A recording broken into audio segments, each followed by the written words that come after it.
If you are one of the 40 million Americans currently taking a statin medication for cholesterol, or if you love someone who is, I need you to watch this video to the end, because there is a consequence of statin use that has been documented in the scientific literature for over 30 years that is listed in the pharmacology textbooks that the researchers who developed these drugs understood at the time they were approved, and that the majority of prescribing physicians never mention to their patients, not because they are hiding it, because most of them were never taught to look for it, and because the symptom it produces is so universally attributed to aging that the connection is almost never made. The nutrient is called Coenzyme Q10. Most people have heard the name, very few people understand what it actually does, and almost nobody taking a statin understands that their medication is systematically reducing their body's ability to produce it every single day. What I am going to show you in this video is the precise biological mechanism behind that depletion, what the loss of this nutrient does to your heart, your muscles, and your brain, why the fatigue and muscle pain that so many statin users experience are not coincidences or side effects to simply tolerate, and what the research says about addressing this problem in a way that protects both your cardiovascular health and the cellular energy systems your statin is quietly depleting. I am Dr. Edward. Before we go further, what you are about to hear is educational information based on published scientific research. It is not a substitute for personalized medical care. If you are currently taking a statin or any other medication, do not stop or change your dosage based on anything in this video. Take this information to your doctor and have the conversation. That conversation matters, and I am going to give you exactly what to say to have it well. And please subscribe to this channel before we go any further. I cover the research that lives between what gets prescribed and what gets explained, and this topic is one of the clearest examples of that gap that I have ever seen. Subscribe now. It is free, and let me show you what is happening inside your cells. To understand the CoQ10 depletion problem, you need to understand one pathway in your body's biochemistry. It is called the mevalonate pathway, and it is the single most important thing to understand about how statins work, because it is both the source of their benefit and the source of their most significant unintended consequence. Your liver produces cholesterol through a series of chemical steps that begins with a molecule called acetyl-CoA, and runs through multiple intermediate compounds before producing cholesterol at the end. The mevalonate pathway is the name for this sequence of reactions. Statins work by blocking an enzyme called HMG-CoA reductase. This is the enzyme that catalyzes one of the earliest steps in this pathway. Block the enzyme, slow the pathway, reduce cholesterol production. That is the mechanism, and it works. Statins are genuinely effective at lowering LDL cholesterol, and the evidence for their cardiovascular benefit in people with established heart disease is real and clinically significant. But here is what most patients are never told.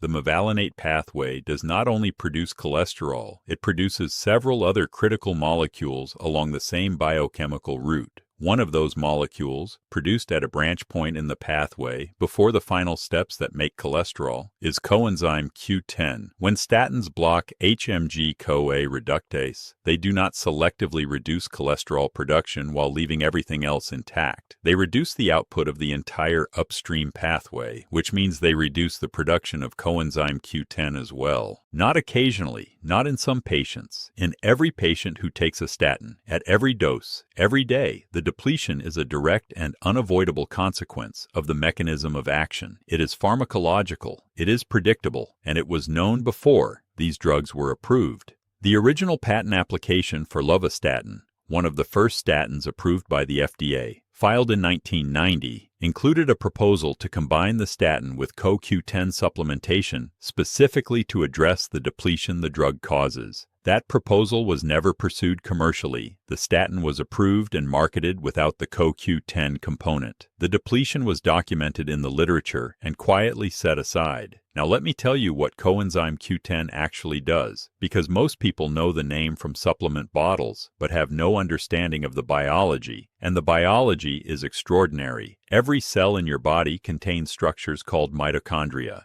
Mitochondria are the power plants of the cell, the organelles responsible for converting the food you eat into ATP, the chemical currency that every biological process in your body runs on. Without adequate ATP production, cells cannot function. Tissues cannot repair. Muscles cannot contract, neurons cannot fire, hearts cannot beat with adequate force. The entire metabolic infrastructure of your body depends on mitochondrial function. Coenzyme Q10 sits at the heart of the mitochondrial energy production process. It is a component of the electron transport chain, the series of protein complexes embedded in the inner mitochondrial membrane through which electrons flow to generate ATP. Specifically, CoQ10 acts as an electron carrier between complexes 1 and 2 and complex 3 of this chain. Without it, the electron transport chain does not function efficiently. Without efficient electron transport, ATP production falls. Without adequate ATP, cells experience an energy deficit that manifests as fatigue, muscle weakness, and impaired function in every high-energy demand tissue in the body. The tissues with the highest CoQ10 concentration in a healthy body are, in order, the heart, the liver, the kidneys, and skeletal muscle. These are the tissues with the highest metabolic demands, the tissues that require the most continuous ATP production to function. These are also, not coincidentally, the tissues where statin-related side effects most commonly manifest. Muscle pain and weakness, which affects between 5 and 20% of statin users depending on the study, occurs specifically in the high CoQ10 demand skeletal muscle tissue. The rare but serious condition of statin-induced cardiomyopathy, in which the heart muscle itself becomes weakened, involves the organ with the highest CoQ10 concentration in the entire body. The cognitive symptoms, the memory complaints, the word-finding difficulties, the mental fog, that a subset of statin users report involve the brain, which has high mitochondrial density and high CoQ10 requirements. If you have been on a statin for more than a year and you are experiencing any combination of unexplained muscle aching, fatigue that seems disproportionate to your activity level, reduced exercise tolerance, or cognitive complaints, I want you to write those symptoms down right now. Not because they are certainly caused by CoQ10 depletion, but because there is a testable hypothesis here and a straightforward conversation to have with your doctor. Write them down and keep watching. Before I go further, I know many of you have been watching this channel for a while. If you have not subscribed yet, I genuinely want to ask you to do that right now. Every week I put out research like this, the research that explains the gap between what you are prescribed and what you are told. Subscribing costs nothing. Tap the button and I will make sure this keeps reaching you. Let me now give you the clinical evidence because I want to be precise about what the research shows and where the legitimate scientific debate sits. A study published in the journal Biofactors measured plasma CoQ10 levels in patients before and after initiating statin therapy. After 6 months of standard dose statin use, plasma CoQ10 levels had fallen by an average of 40%.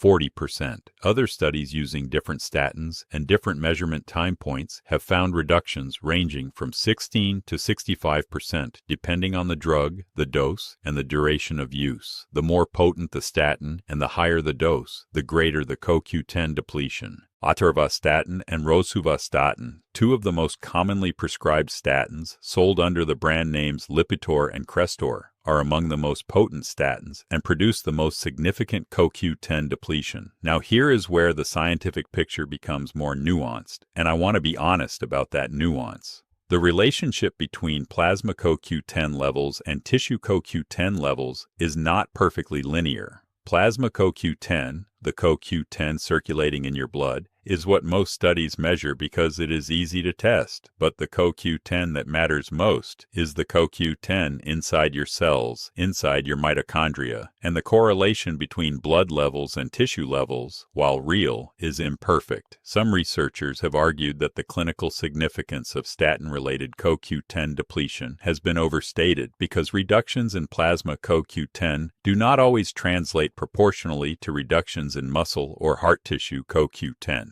This is a legitimate point, and I will not dismiss it. But here is the counter-argument, and I think it is the more compelling one. A study published in the American Journal of Cardiology examined CoQ10 levels in cardiac muscle biopsies from patients undergoing heart surgery, patients who were or were not taking statins. Patients on statins had significantly lower myocardial CoQ10 concentrations than those not taking statins. This was not plasma CoQ10. This was CoQ10 measured directly in heart muscle tissue. The depletion was present in the tissue that matters most, and a meta-analysis published in Nutrition Reviews analyzing 14 randomized controlled trials found that CoQ10 supplementation in statin users significantly improved muscle pain symptoms, reduced creatine kinase levels, a marker of muscle damage, and in several trials improved measures of exercise tolerance and fatigue. The evidence is not perfectly settled.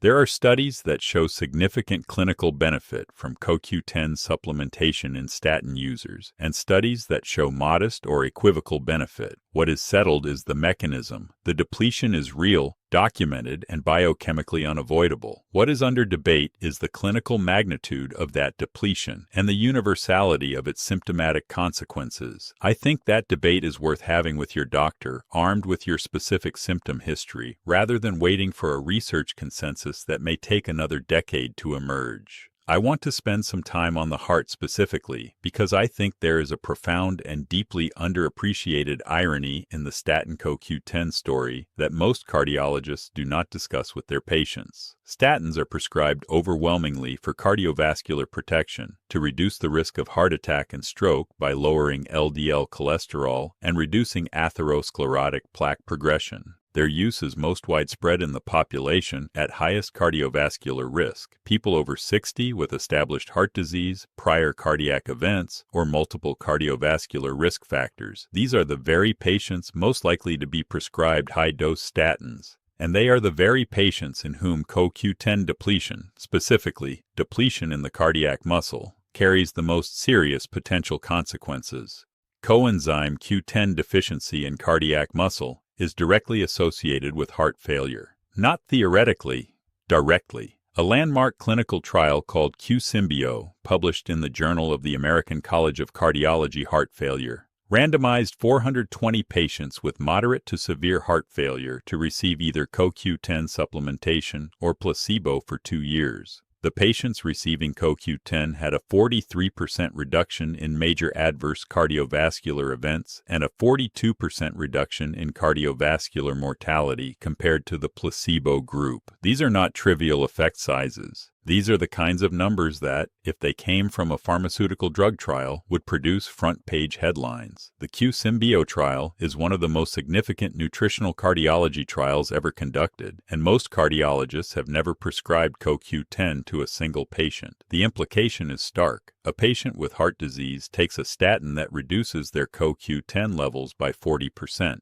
CoQ10 deficiency is independently associated with heart failure progression. The drug protecting their heart from one mechanism may be undermining the cellular energy infrastructure their heart depends on through another. This does not mean statins should not be prescribed. For patients with established cardiovascular disease, the evidence of net benefit is strong. It means the conversation about CoQ10 supplementation alongside statin therapy is a conversation that deserves to happen in every cardiology office in this country, and it is not happening. Here is something I want you to do right now. If you are in a relationship with someone who is on a statin, a spouse, a parent, a sibling, and you have noticed them becoming more fatigued over the past year or two, more prone to muscle aching, less cognitively sharp than they used to be, I want you to share this video with them today, not to alarm them, to give them a framework for a conversation they can take to their doctor. Share it before this video ends. And if you are watching solo and you are not subscribed, tap subscribe right now.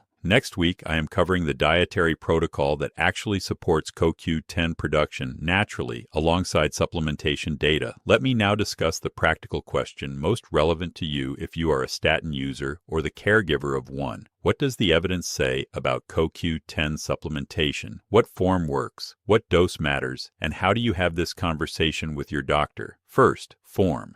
Coenzyme Q10 exists in 2 primary forms in supplementation, ubiquinone and ubiquinol. Ubiquinone is the oxidized form. It is what most standard CoQ10 supplements contain, and it is the form used in the majority of clinical trials. Ubiquinol is the reduced biologically active form, the form directly usable in the electron transport chain without requiring conversion. In younger adults with robust metabolic machinery, the conversion from ubiquinone to ubiquinol happens efficiently. In adults over 60, that conversion becomes less efficient. Multiple pharmacokinetic studies have found that ubiquinol produces significantly higher plasma CoQ10 levels per milligram ingested in older adults compared to ubiquinone. If you are over 60 and looking at CoQ10 supplementation, the evidence favors ubiquinol over the standard ubiquinone form. Second, dose. The clinical trials that have shown meaningful benefit in statin-related muscle symptoms and in cardiac outcomes have generally used doses between 100 and 400 milligrams per day. The Q10 heart failure trial used 300 milligrams daily. Studies specifically examining statin-related myopathy have used doses ranging from 100 to 200 milligrams daily with meaningful symptom reduction in a significant proportion of participants.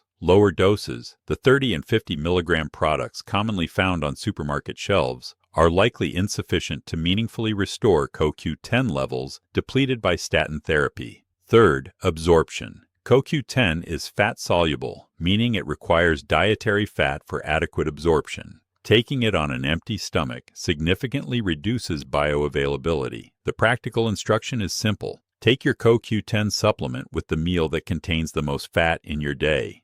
If you take a statin in the evening, as many patients do, taking CoQ10 with your evening meal makes both pharmacological and practical sense. Fourth, and most importantly, how to have this conversation with your doctor. I have seen patients bring up CoQ10 with their prescribing physician and be dismissed with a sentence, "There is no evidence for that." I want to give you the specific language to push back on that response, respectfully but effectively. You say, "I have been reading about the mevalonate pathway and the documented depletion of CoQ10 by HMG-CoA reductase inhibitors. I have been experiencing muscle symptoms and fatigue since starting my statin. I would like to discuss checking my plasma CoQ10 level and whether a trial of supplementation is appropriate given my symptoms." That sentence demonstrates that you understand the mechanism, it links the mechanism to your specific symptoms, and it proposes a reasonable clinical intervention. Most physicians, presented with a patient who clearly understands the pharmacology and has documented symptoms, will engage with that conversation. I also want to address the patients who are in genuine clinical need of a statin, because this video is not an argument against statins. It is an argument for a more complete conversation about what statins do.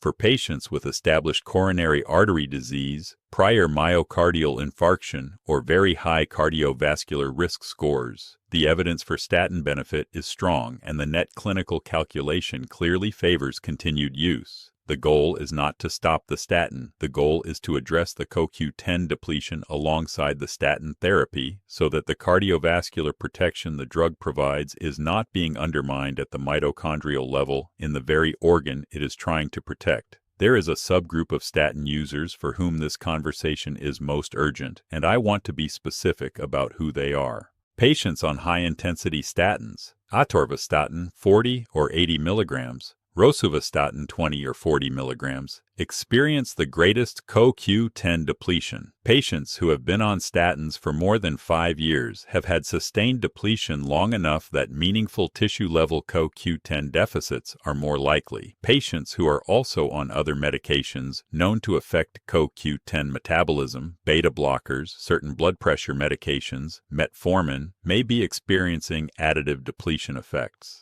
And patients over 70, in whom baseline CoQ10 synthesis is already declining as part of normal aging, are starting from a lower baseline and therefore reach deficiency thresholds more quickly. If you fall into any of these categories, the urgency of having this conversation is higher. Let me also briefly address the cognitive symptoms, because this is the aspect of statin-related CoQ10 depletion that is least discussed and most distressing to patients. The brain is among the most metabolically active organs in the body. It consumes approximately 20% of total body oxygen, despite representing only about 2% of body mass. Neurons have extremely high mitochondrial density and extremely high CoQ10 requirements. Statin-related cognitive complaints, typically described as memory lapses, word-finding difficulty, processing slowness, and mental fog, are documented in the FDA Adverse Event Reporting System and have been the subject of multiple case series and observational studies. The FDA added a warning about cognitive side effects to statin labels in 2012. The mechanism is not fully established, but mitochondrial dysfunction from CoQ10 depletion is one of the proposed pathways. In most documented cases, cognitive symptoms improve when the statin is dose-reduced or switched to a lower potency agent. Whether CoQ10 supplementation alone addresses the cognitive symptoms without medication change is less clear. The evidence here is more limited than for muscle symptoms, but it represents a reasonable first step to discuss with your physician. Here is the complete summary of what we covered. Statins block the mevalonate pathway. The same pathway that produces cholesterol also produces coenzyme Q10. The depletion is pharmacological, direct, and unavoidable. CoQ10 is essential for mitochondrial energy production via the electron transport chain. The tissues most affected are those with the highest energy demands: heart, skeletal muscle, brain. Statin-related muscle pain, fatigue, reduced exercise tolerance, and cognitive complaints are consistent with CoQ10 depletion and affect between 5 and 20% of statin users. The Q-Symbio trial showed a 43% reduction in major cardiovascular events with CoQ10 supplementation in heart failure patients. The form with best absorption in older adults is ubiquinol at 100 to 300 milligrams daily, taken with a fat-containing meal. This is not an argument against statins. It is an argument for a more complete standard of care around their use. If you have been on a statin for more than a year, if you have been experiencing symptoms that your prescribing physician has attributed to aging or told you to simply monitor, I want you to make an appointment this week. Not to stop your medication, to have a specific conversation about whether CoQ10 depletion is contributing to what you are experiencing and what can be done about it.